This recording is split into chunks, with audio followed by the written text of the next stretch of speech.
The boy's right. Maybe it's time he found another people. No. I'm the one who brought him to you, and now I'll return him to where he belongs. I won't let you. He's my cub. The Jungle Book. Oh yes, another live-action remake of my beloved classic.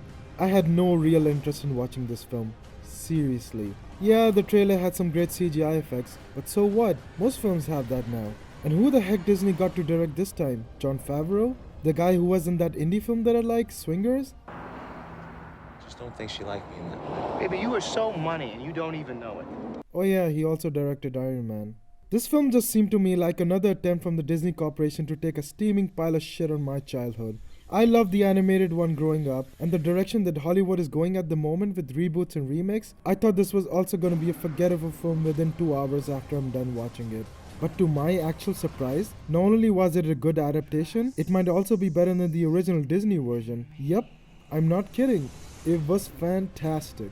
Okay, so what's the story of The Jungle Book? The film is based on a book by the author Rudyard Kipling, and the story takes place in the jungles of India. Our protagonist Mowgli is a human boy who, after being abandoned by his human parents, finds shelter within a pack of wolves who adopt him and raise him as their own. Later on, Mowgli comes across such colorful characters like Bagheera and Baloo, who protect him from the evil Bengali tiger Sher Khan, as he threatens to not only kill the boy, but to slowly take over the law of the jungle. As many might not know this, Kipling's original book was a lot more dark and grittier from the animated film. So much that other than the characters and certain set pieces, it had almost nothing to do with the book. What makes this live action version so special is that it somewhat maintains the dark tone of the book, but also the lightheartedness of the animated version. On surface, Jungle Book might seem yet another money grab, but while watching the film, you kinda got sense that the people behind making this film had genuine love for Kipling's book and the animated film. But of course, there are a few differences and we'll get to that later. It's nice to see that they actually casted a boy with a real Indian background to play Mowgli, instead of whitewashing characters that they usually do, like, oh hey, this is Mowgli who for some reason is white but has to be since we need to sell tickets. The kid is a good actor, I suppose, but it's difficult to get accurate reactions when everything is CGI in the film. So he did the best he could under the given circumstances. Okay, so first, let's get this out of the way. The CGI animals are great to look at. But even then, this is not really a complaint, but it's the uncanny valley effect. Even though the CGI is amazing in the film, somehow you can always tell if they aren't really there. Maybe it's just me, or maybe the visual department needs a few more years to fool the human eye. But it's the best CGI animals I've seen on film up till now. The voice actors were terrific in this film, and I mean all of them. Every one of the characters fit their roles. Bagheera is played by the concerned Sir Ben Kingsley, Baloo is played by the joyful, carefree Bill Murray, even King Louie played by Christopher Walken was creepy and intimidating, and his introduction was probably my favorite scene of the film. You know who I am? No. I am the king of the Badalag. Call me Louis.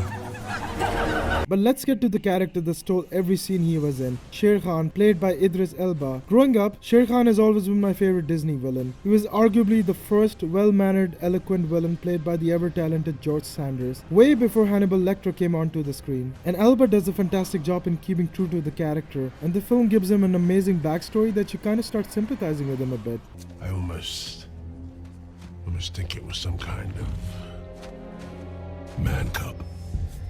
So as I mentioned before, even though this film tries to remain true to the book, it ultimately panders a little too much to the animated film. There are some unnecessary songs that never really fit the tone of what the film was going for. The bare necessities and the musical number at the King Louis cave was short, but a little distracting from the main emphasis of the film. What I really like is how the role of the wolf family was much more depicted in this film than the animated one. Having read Kipling's The Jungle Book, not only his love for animals is very apparent in the book, but also his fascination for the Indian culture, like naming the bear Baloo or the elephant Hathi, names which are actual words for a bear or an elephant in Urdu or Hindi language. So translating that kind of love for India onto a big screen film is difficult, but suffice to say, The Jungle Book does it quite well. Another minor complaint that I have with the film might be with Bill Murray himself. Yeah, don't get me wrong, I love Murray's dry humor, but one-liners and observations became very apparent that he's the comic relief character of the film. He's funny, but a little downplaying his snappy dialogue would have been much less jarring from the rest of the film. But the character that I'm again disappointed by this version of the film is Kaa, the hypnotic snake played by Scarlett Johansson. She practically has no role in the film. In the book, Kaa is a much more prominent character that regularly helped Mowgli throughout his adventures. By the way, did you guys know that Mowgli in the book lets it hang? and refuses to wear any sort of clothing as it represented his human side.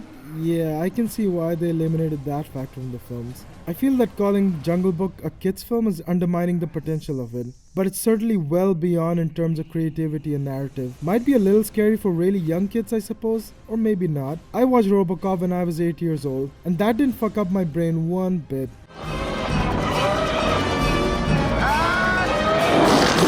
So awesome.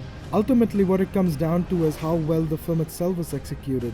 This film might not be very unique, but when it comes to the craft of storytelling, characters and visuals, this film knocks it out of the park. This could have very easily been a lazy adaptation, but with some amount of love and dedication, they actually ended up making a fantastic kids film. I'm not sure how the CGI will last in the next 5 years or so, but for now, the animation seamlessly blends into the film's atmosphere for the most part, and The Jungle Book gets a solid 4 stars out of 5. But I'm helping Baloo get ready for hibernation. Bears don't hibernate in a jungle. What are you teaching him? Not full hibernation, but I nap a lot.